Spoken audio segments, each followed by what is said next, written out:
Seguimos en Sin Vuelta, sí, Perú se juega los descuentos contra México, ya pasaron los 90 minutos, Guerrero metió un gol que no hemos visto, pero hemos escuchado el grito de todo RPP, y nada, que se acabe ese partido de una vez, ¿no? Se acaba en un ratito y nosotros continuamos con el programa y hemos cambiado de Javier. Estuvimos con Javier Descanseco, ahora estamos con Javier Bedoya de Vivanco, que es congresista de la Alianza por el Gran Cambio. Gracias, Javier, por venir.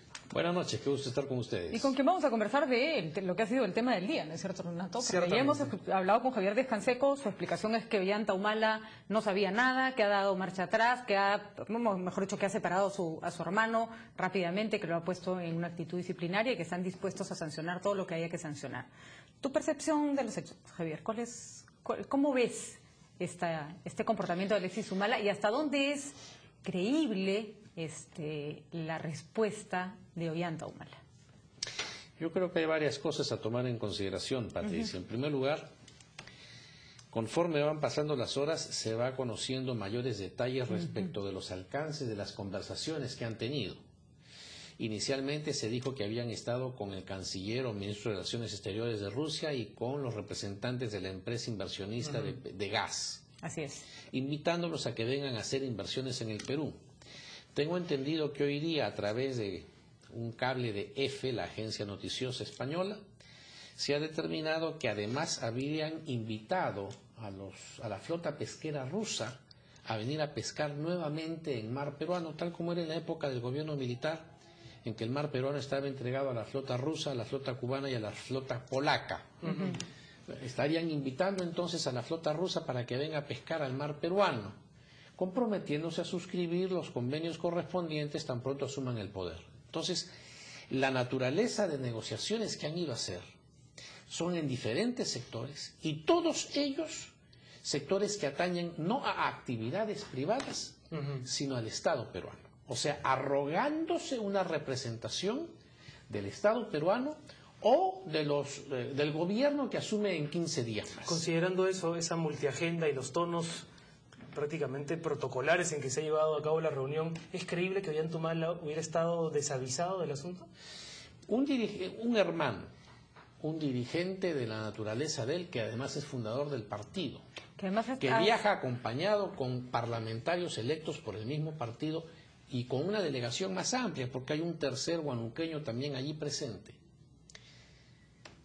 La verdad a mí me hace dudar, y si nos remontamos a los antecedentes, en donde hay audios que cuando se produjo hace unos años el Andahuaylazo, hay audios en que interviene Ollanta Humala desde Seúl, donde era agregado militar, apoyando esta sublevación de Antauro.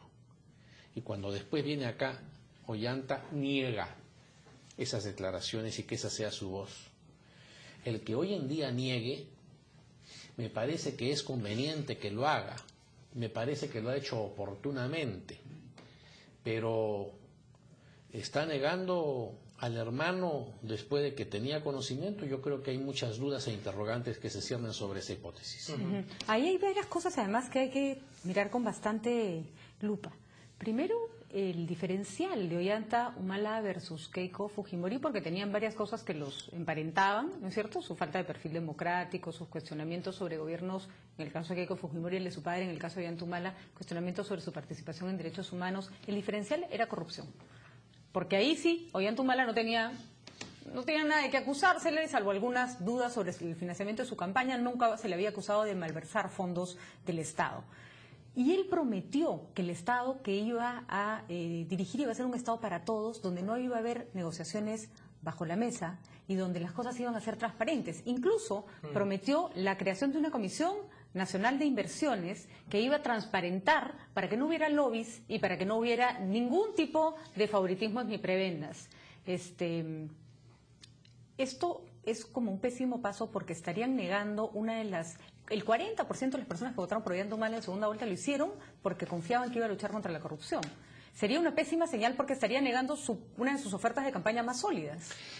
Yo creo que mucho depende, Patricia, de cómo evolucionen las cosas en las próximas horas y la credibilidad que la gente dé a la desmarcación que ha hecho Ollanta Humala del hermano, el desautorizar que haya ido en representación de él, y además suspenderlo de toda función y actividad partidaria, ¿no? Mientras se investigan las cosas. En la medida en que por lo menos, si la intención hubo de ir haciendo cosas anticipadamente y bajo la mesa, que tomen nota de que hoy en día con la globalización todo trasciende y tarde o temprano se sabe, y en consecuencia cualquier artimaña de estas no va a pasar. Sin embargo, Javier, con el caso de los petroaudios, por poner un ejemplo, están presos los que supuestamente hicieron el lobby, la trafa, pero el gobierno no se fue preso nadie. O sea, tampoco es siempre fácil. Se puede seguir con una práctica de usar el Estado para favorecer intereses personales y no intereses comunes. O sea, que hay que estar el doble de vigilantes. O sea, las promesas de Ollanta quedan por el momento en tela de juicio después de este incidente. Bueno, sin duda. Como te digo, hay muchas interrogantes y muchas dudas sobre el actuar de las personas involucradas o los parientes comprometidos. Es evidente que a esto ha tocado la médula de Gana Perú, esto ha tocado el corazón de la familia Humala, en consecuencia es por partida doble que el golpe les cae, sin perjuicio de que, como explicaba hace unos minutos en la entrevista anterior Javier Descanseco, les opaca lo que para ellos era la noticia principal, que era el haber sido recibido por el presidente Obama. Eso ha pasado a segundo plano. Vamos a continuar con la conversación, Javier, en un instante. También acá nos vamos a unir a la celebración de que ganó Perú. Me comentan que nos enlazamos con Eduardo Lindo, nuestro compañero de RPP, que él está con un grupo de peruanos en algún local celebrando el triunfo sobre México. Adelante, Eduardo, te escuchamos.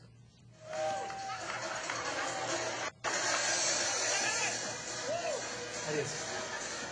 Efectivamente, bueno, aquí la algarabía es grande, todos han celebrado el triunfo y siguen haciéndolo, el triunfo de Perú, por la mínima diferencia, pero como señalamos, con lo justo para derrotar al elenco mexicano y seguir con buen pie en la Copa América que se desarrolla en Argentina. Aquí todo es una fiesta, todos se han estado viviendo con una gran tensión, no llegaba el gol, pero finalmente una magia. Guerrero fue quien le dio el triunfo a Perú y esto se volvió realmente todo un...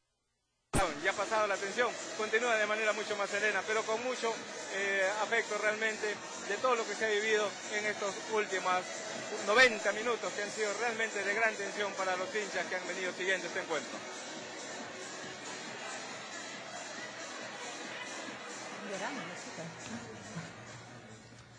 Bueno, como siempre, el equipo peruano nos hace como parir cuando Sí. gana al final, todo eso es un sufrimiento espantoso. Pero recordemos que tuvimos una entrevista con Germán Leguía que decía que iba a ser un gran paso si Perú lograba pasar a la segunda parte de este torneo, ¿no? Que creo que se está dando, lo bueno ¿no? es que ahora llegamos al partido con Chile la próxima semana mucho más tranquilos, ¿no? Si hoy día no ganábamos íbamos a tener que buscar Chile, ¿no? Que Chile está bastante bien, ¿no? Así es. Sí. Bueno, retomamos la conversación con Javier Bedoya. Yo quería preguntarte, Javier, ¿cuál es la naturaleza del llamado que ha hecho el Congreso al canciller, a José Lo García Belaúnde? Él ha dicho que este tema no le compete a la Cancillería.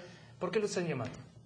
Se está llamando porque las primeras noticias y los cables iniciales que se publicaron en los diarios el día de ayer, cuando esto se trató en el Pleno del Congreso, o cuando estábamos con una agenda predeterminada en una legislatura extraordinaria, es porque, según estos cables indicaban, que era una delegación oficial del Perú. Y entonces todo indicaba que se estaban arrogando atribuciones que no le competía y una representación de la que carecían. Es más, no había sido nombrado.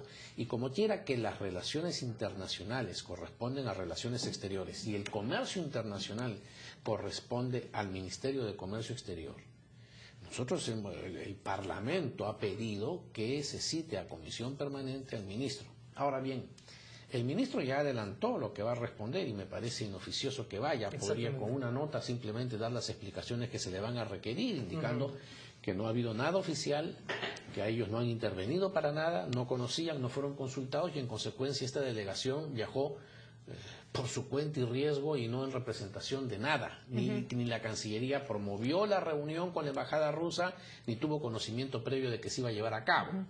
Yo creo que con una explicación de esa naturaleza sería suficiente. Ya no tiene sentido que vaya hasta el Parlamento. Ya no tiene sentido. Y tampoco se trata aquí ya de comisiones investigadoras que me parecen innecesarias. Ahora, hay parlamentarios electos que han participado de esta reunión y habría alguna... Y si es que Ollanta Humala dice que él no les ha dado ninguna atribución para representar al Perú, ahí sí habría usurpación de funciones. ¿Qué va a pasar con esos parlamentarios? Y ahí sí toca una actuación del próximo Congreso. Bueno, allí lo que corresponde es, primero, que siendo esto un hecho público, el Ministerio Público debiera intervenir e investigar Y si encuentra responsabilidad, por ejemplo, en el artículo 361 del Código Penal que se refiere a usurpación de funciones públicas, si estos señores se han presentado ante las autoridades y empresarios e inversionistas de Rusia diciendo que vienen oficialmente en una delegación designada por el partido o por el presidente electo, quienes acaban de desmentir semejante nombramiento o delegación de facultades, evidentemente están usurpando una función y están actuando virtualmente a título personal, arrogándose una atribución de representación en una función pública.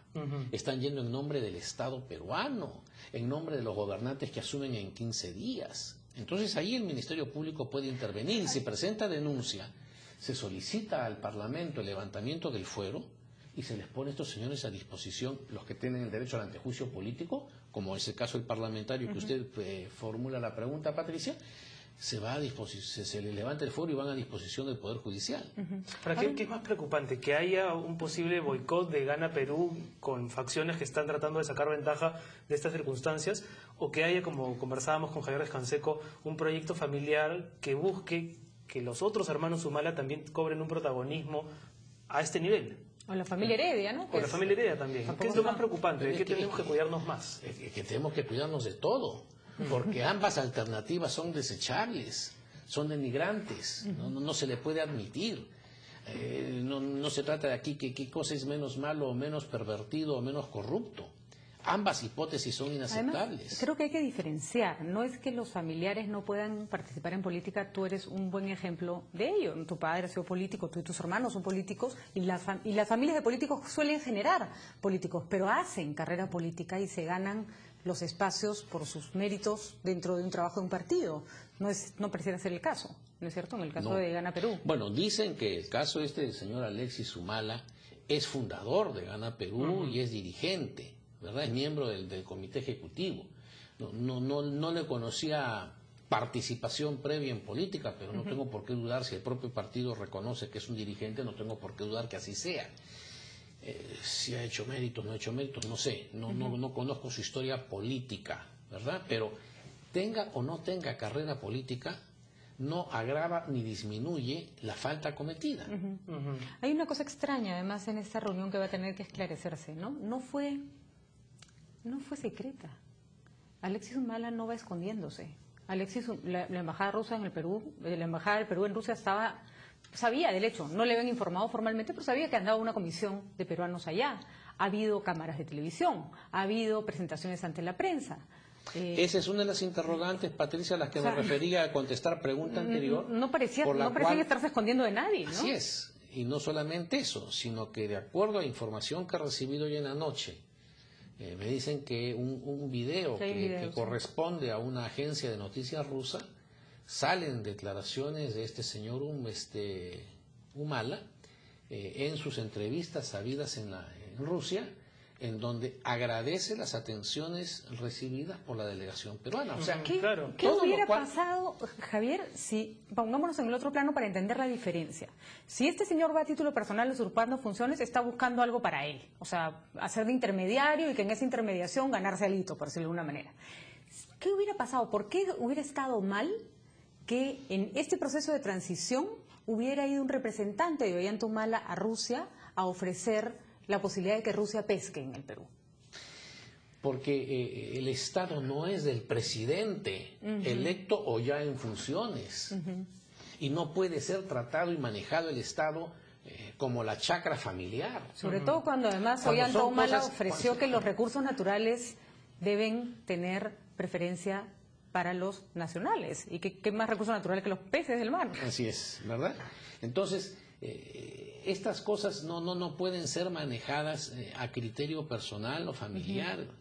Y los familiares sin convertirse en los representantes de facto del Estado peruano. Que para eso el Estado peruano tiene sus representantes oficiales, para eso existe la Cancillería, Relaciones Exteriores, el Ministerio de Comercio Exterior, para llevar la voz oficial del Estado peruano y promover que vengan las inversiones. Y ver qué cosa conviene y qué no conviene. Si los rusos no han pescado 9 años en el Perú, por algo será, ¿no? Bueno, entonces estas cosas no pueden ser manejadas así a la criolla y en el plano familiar. Y si aquí han habido excesos, tienen no solamente que corregirse, sino sancionarse. Y esto obliga al próximo Congreso a estar mucho más pendiente de cualquier actividad que haga no solamente el presidente, sino su entorno político, familiar, ¿no? De hecho, nos ponen alerta a todos también. Sin duda que sí. Y una última pregunta para terminar, Javier. ¿Estás convencido de que la alianza que ustedes conforman en el Parlamento va a trabajar unificadamente, justamente alerta a este tipo de cosas? ¿O crees que haya divisiones internas que no les permitan fiscalizar adecuadamente? No. En cosas como esta, que es la lucha contra la corrupción, hay una absoluta identificación y una bancada muy unida, muy galvanizada. Puede ser que tengamos matices en otras materias. Pero en esto no. Pero en materia de fiscalización de la corrupción y de sanción a la persecución a la corrupción, de ello no quepa ni un ápice de duda. Perfecto, Javier. Yo quería hacerte una pregunta que tiene que ver con la interna del PPC, porque se vienen las elecciones. Sí. Parece que va a haber básicamente dos candidatos, ¿no? El señor Eguren, el señor Bengolea, más o menos ha ido decantando así la situación. Me parece que el señor Eguren es el que cuenta con el respaldo de los más tradicionalistas del partido, y hay una facción, digamos, rupturista encabezada por Bengolea. ¿Usted, sospecho, apoya la opción de Eguren? Yo no sé si van a ser las únicas candidaturas que van a jugar. Hay otras, hay versiones de que también quiere entrar en pos de la presidencia del partido Raúl Castro. He conversado con él ayer, porque nos sentamos juntos en el Congreso y en consecuencia tengo un diálogo muy fluido y permanente con él, y me ha dicho que sí tiene interés en participar. Hay versiones de otras personas al interior del partido que también estarían interesadas, como el alcalde de Pueblo Libre y otras personas más. Entonces, yo no cerraría en esas dos las únicas opciones que se van a barajar para dentro de unos meses dentro del partido, ¿no? Y yo creo que todo eso se va a ir además depurando y perfilando, decantando, porque el proceso que tenemos nosotros estamos convocando elecciones para dentro de 3 meses, o 2 o 3 meses, para renovar todas las autoridades a nivel departamentales y distritales. Va a ser un momento muy importante para el Y PPC. esos nuevos dirigentes de provincias con los que se reúnen los comités de Lima son los que vienen al Congreso del partido, y es el Congreso del partido el que termina eligiendo a la nueva dirigencia nacional. En consecuencia, los aspirantes a presidente, una vez que conozcan quiénes son los que se han elegidos a lo largo y ancho del país, podrán medir con mayor certidumbre qué opciones tienen o no, y se irán decantando. Muy bien, Javier. Muchísimas gracias y suerte en el futuro del PPC y en la labor que te toca dentro del Congreso. Muchísimas gracias. Buenas noches por estar acá. Te has perdido el partido por estar conversando con nosotros. Gracias por ese sacrificio. Eso lo puedo ver en repetición, pero estar con ustedes no. Muchas gracias. Gracias, Muchas Javier. gracias. Vamos a un corto, regresamos con la última parte del programa.